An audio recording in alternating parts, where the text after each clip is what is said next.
Hello friends, नमस्कार, जय Jagannath. Welcome back to our Miki Bapi diaries.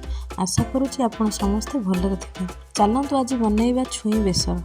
प्रथम बेसर पर ग्राइंडर जार रे कंचा लंका भिजेकी रखिथिबा जीरा सोरिष पियाज और रसुण को नहीं फाइन पेस्ट बनैबा।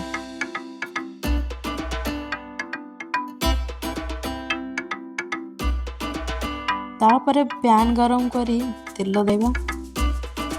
तेल गरम होगा पर स्मॉल टीस्पून जीरा और सोरिष पकाइबा। जीरा सोरिष फुटीगला पर पियाज को पकाई गोल्डन ब्राउन होगापाई छाड़देबा।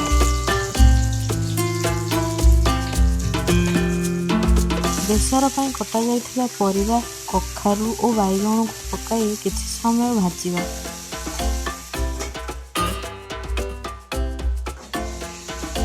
एबे एथिरे छुई टमाटो और बटा होइथिबा मसला ऐड करनेबा। एथिरे आवश्यक अनुसार लूण लंका गुंड और हलदी पकाई भलसे मिसई नेबा।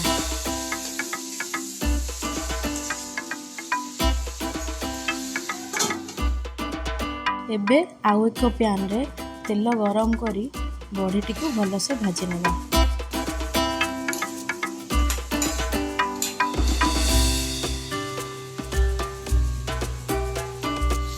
एबे लीड को काढ़ी अल्प पानी दबा।